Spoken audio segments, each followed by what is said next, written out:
I can remember Euclid tyres being burnt there and oil drums and everything being dumped up there. I remember the council having an ash tip, as we used to call it, because all the ashes from the coal fires. And they were coming up by the dozen every day, Teddy's lorries. Was there a lot of dust then? Oh, hell, I had a terrific amount. You can dust every day, terrible. Once they stopped, you can dust it once a week then, dusting it. But when they're there, you can dust nearly every day, and it's terrible. It was council ash dip and he worked for the council. Yeah. And then it was left alone for years. They came in, done a bit, and then over the years they added more and more.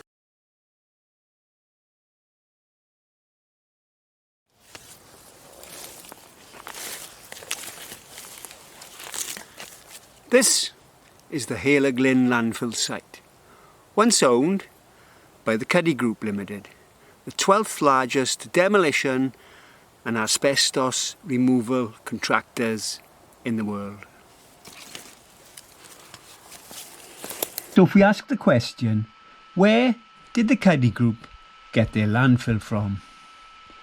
If we look at their YouTube channel and this particular video titled Enabling Works for Sports Science Academy at Llandarcy, we know that this video dates from around 2008 to 2010 when the Cuddy Group were active bringing landfill to the Glynneath landfill site. The Sports Science Academy at Llandarcy is sited next to where the old petrochemical works was, and the petrochemical works started around 1921. So we know that for the last 90 years, this rubble and soil has been saturated by toxins from the petrochemical industry. And what we see in the video, which is not very long, it's only about 30 seconds long, is we see a Cuddy excavator putting rubble and soil into the back of a Cuddy lorry. And that Cuddy lorry is almost certainly going to be driving to Glynneath to drop that rubble. If we just look at the excavator now, you'll see there's a Cuddy sign there. So Cuddy have complete control of this process.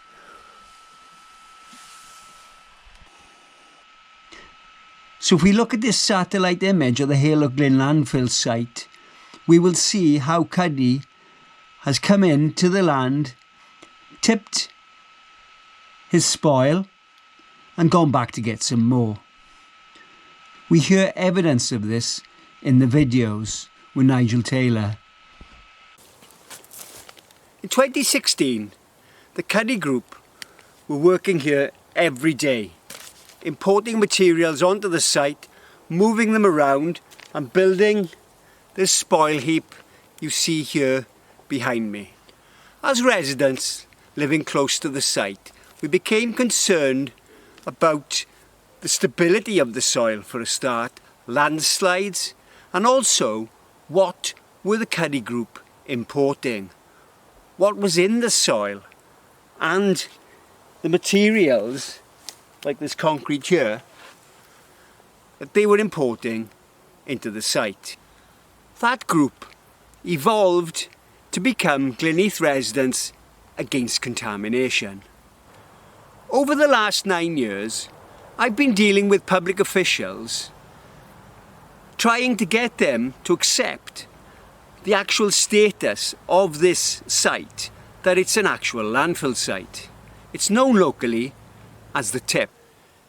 In September 2020, the Neath Talbot Council attached safety conditions to a planning approval that allowed the developer, Enzo Homes, to build houses on this site. But in March 2021, without going through a planning approval, Neath Talbot Council removed those safety conditions. This is land that tested as contaminated in 2008 and in 2020. This is contaminated land. and the Glynneath Council have removed conditions for testing for contamination. What this means is that Glynneath Council have given planning permission for 22,000 cubic metres of toxic waste to be moved from here, next to the houses in Bryn, Woodland Park and Hale Glyn.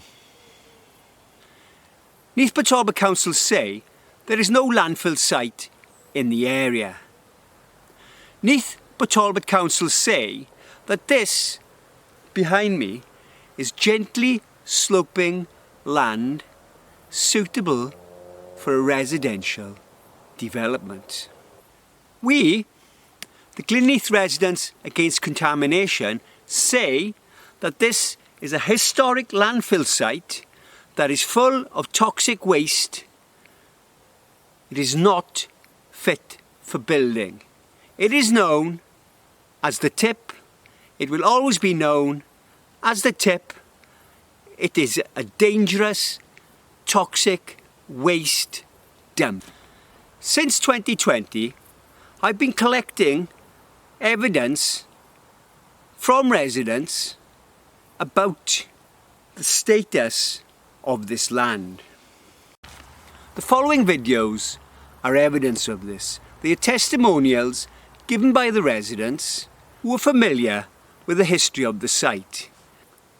Some have lived near the site for most of their lives, so they are aware of what's been going on here because they live next to the site. They can see what's been going on.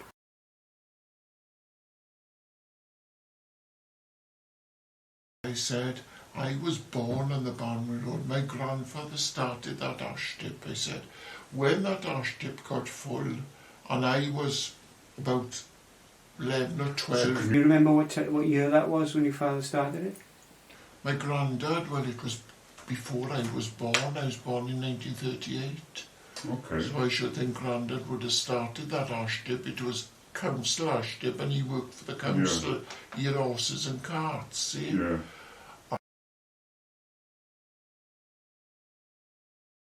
Hello, I'm Jimmy Gittins. I've lived in this area all my life. We talked about the Enzo site. Back in the 80s, I can remember Euclid tyres being burnt there, and oil drums and everything being dumped up there. They were burning the tyres, you could smell them all around, and then they must have dug holes and filled them all in. But the amount of shit that's gone in that place over the years is ridiculous. But I don't think that place is fit for any building to go on.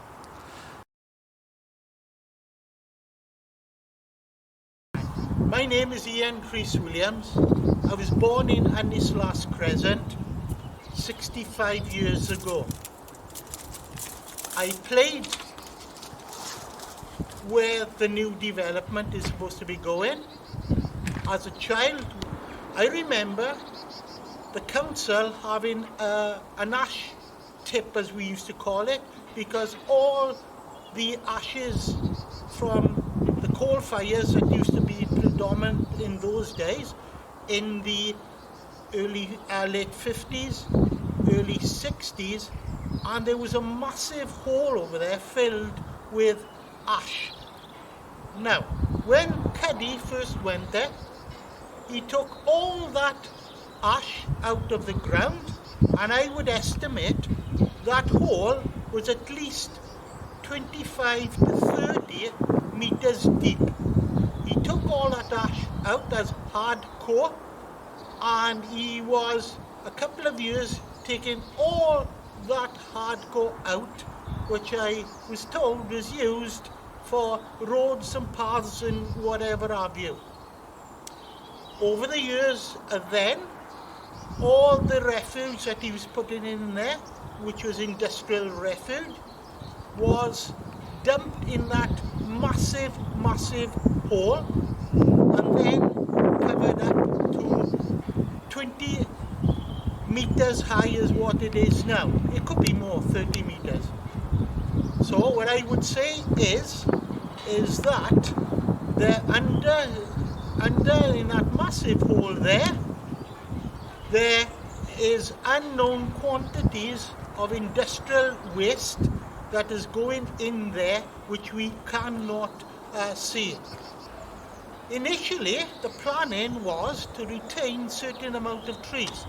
However, Cuddy didn't take any notice of any planning.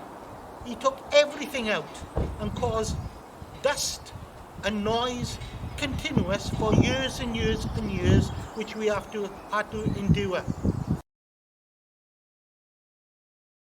This guy's great, isn't it? So I'm with June Wecko, and June and Glenn have been living here for how long? Since 1970. 1970, okay, so this is 2 years, it's 2 years, let me see, it's, what is it now? It's April, so 2 years ago. This is the first time we're meeting in 2 years, and I've been representing June and fighting for the right of June to have the right to sit in a garden, really, isn't it? In the garden. Yeah. So No to tell, dust. yeah. So tell. You're afraid of open your mouth because the dust blows in. Yeah. When they work in there. Yeah. So tell us about that summer where you had where you had to watch the television because you couldn't go in the garden. Oh, it's so noisy. You've got to sit in the lounge. So we have to have buy another television and put it on loud to get rid of the noise. Yeah. And you've got then till the evening till they finished. Yeah. And you told me that you spent the whole summer in the front. In the front room. Yeah, with the television turned. Only one summer we get. Yeah. So what about you were telling me now before I got the camera out about the dust? You and dust every day. Terrible. Yeah. Terrible. Yeah, and that obviously would come from. Never. Yeah. And once it stopped, you can just say once a week then, but when they're there, you can touch nearly every day, and it's terrible. Yeah. But you can feel it in your mouth, Heidi. Yeah. You can feel it. And so you had the dust in your mouth then? Because the dust comes in your mouth then because you can't breathe, Heidi. Yeah. Did you suffer any ill health from? Heart trouble. Yeah. I got arthritis and heart trouble. Yeah. And my husband had 4 strokes. Yeah. So. Yeah. No. Yeah. So it was around 2013 to 14 it was the worst. Do you think? Yes. Can you remember? Yes. Yeah. Definitely. Yeah. Yes. Yeah. Oh, it's not funny as they say. No. You pay all this money for a nice house and you can't enjoy it. They've always tipped there, Dave? Not always tipped there. It was tipped there before what I can remember. Yeah. And then it was left alone for years. They came in, done a bit, and then over the years they added more and more. So what's the earliest date you can remember the tip? 96, I think, what I can remember. My first year of comprehensive school. Yeah. Because we had a den over there, and we came home one day to find out that the trees had all been knocked down, and they'd started doing what they were going to do. Okay, I was going up the bloody pond, so where those are buried, how deep, I wouldn't like to bloody say. That's all I can say, they're buried directly in front of us, to my knowledge. Yeah. So would you say they're not quite as far? See the breeze blocks and the. As I say, I wouldn't like to say. Yeah. They were placed. Because obviously you're in the dark there, and you've got the lights, haven't you? They were placed in front of us, front of the gate. Yeah. Okay. Obviously the breeze blocks weren't there then, but I thought they're bloody heavy. How far are they going to shift them, or are they going to bury them where they were dropped? Yeah. How many barrels? I can't remember. They could have been 2 or 3. There wasn't that many, but they were bloody sealed and they were welded, shut. So it must have been chemicals that are poisonous, we know. Not just shoved in a thin tin. Not just like an ordinary plastic blue bar, right? Christ.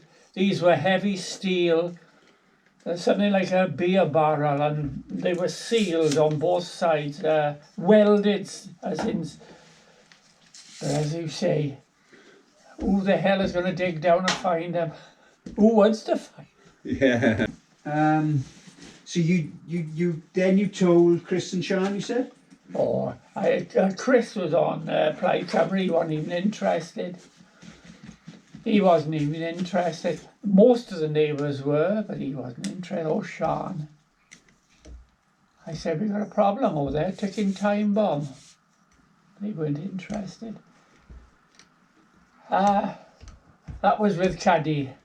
So can you remember back to sort of like the mid-2010s, 2013, 2014, when he was, Caddy was moving all this stuff around? Bringing in, you mean? Yeah, bringing in and Bringing then, in. and then moving it about. Aye, flattening it out, playing about. Yes, I remember all that. We didn't really mind that. We know there's dirt and dust, and most of it is done in the summer. They were even watering the roads, the Barwon Road down to Hilo Glyn or the rugby field. We had some bloody fine summers, and they were coming up by the dozen every day, Caddy's lorries. Was there a lot of dust then? Oh, hell, we had a terrific amount, especially if it's a hot summer. But, I mean, at the moment, the rain keeps it down. But they didn't put any like fence to stop the dust coming through? Oh, hell, no. No? They just built it up. Yeah. So talk me through you that night then you got up and you saw the barrels in, right? Because I've got this main camera on now. So... Night, it was morning, wasn't it? Anything between 2 and 4 o'clock? Between 2 and 4, yeah. So can you sort of and you saw them the lorries coming in, dipped the headlights, mind you, very clever. Yeah. As soon as they got off the road, so that anyway, I get out 3 times on average to have a pee. So I was just bloody watching them, and I reset the alarm to go over there about 6 in the morning or 5.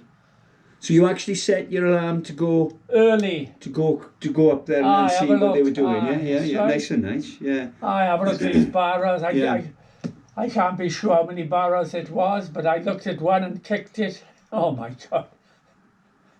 And you say they were so to describe the barrels again now, they were welded, you said? They were like they looked as if they were welded on one or both sides. Yeah. And they were strong steel. Yeah. As you would think of a beer barrel. Not flimsy but strong. Yeah. So which told me that there's chemicals in there.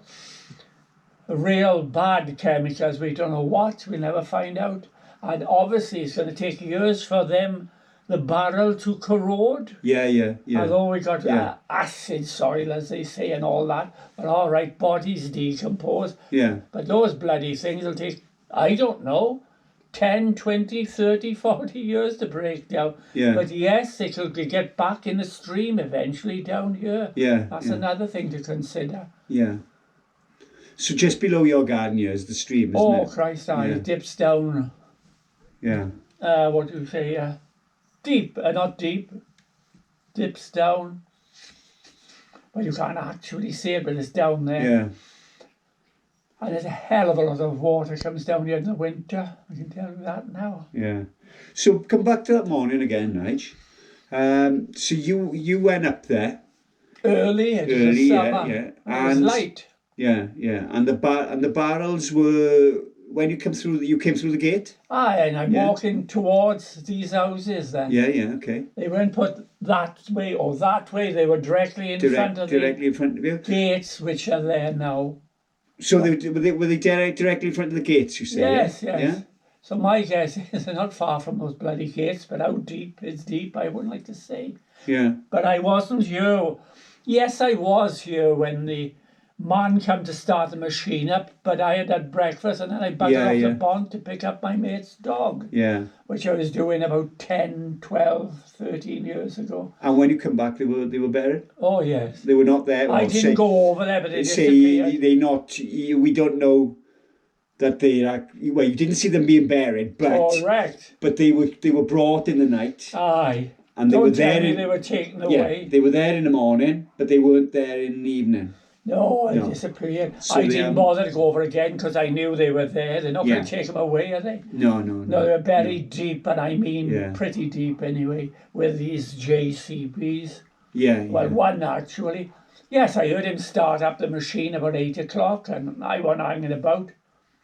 But how the hell are you going to find him? I wouldn't like to say. Well, potentially they have been found, and maybe that's why Benzo buggered off, because he's dug right into it, and you can see there are like builders' merchants' bags of stuff there. Well, yeah, suddenly that's all I hanging can out. tell You're going to you. get the handles are hanging out there. Aye, okay. So He left suddenly. by that sort of where the mesh is. Yes, you know, where the, the you know mesh the early is. part of the mesh. You can see the mesh from That's the where outside. that's where his digger was. Aye, that's it. Yeah. That's it. Yeah. So that's so when you told Chris Sian was still alive? Yes, yes. Yeah. He was Plaid Cymru then. Not Yeah. that he was bloody interested. And he just wasn't interested, yeah? No. And he lived two doors up? Yeah. That way. The Yeah. point is, neighbours down below, they were all interested. 10 years ago, maybe less, they started drilling holes there. What's down below? The black, you know, in America when they hit petroleum oil, it comes up black. Well, that bloody come up black as well. Never. Oh, Jesus. Now, is it the summer or the winter? They're thumping it. All of a sudden, up it came. Oh, Christ. And I noticed the men moved away. The stench would have bloody knocked you out. But Never. it's years and years of rubbish down there without whatever else. I'm Jennifer Woodward. I live at 16 Brynhefryd, Glynneath. I am objecting to the plans that are in position for them tunnelling in the brook that is behind my property. Yeah. And there's possibility of loads of stuff that's being dumped there that is legal stuff. Yeah. Okay. Is that So okay? you were saying about the tyres? Yes. Nigel Taylor reckons that good few years ago now. Yeah.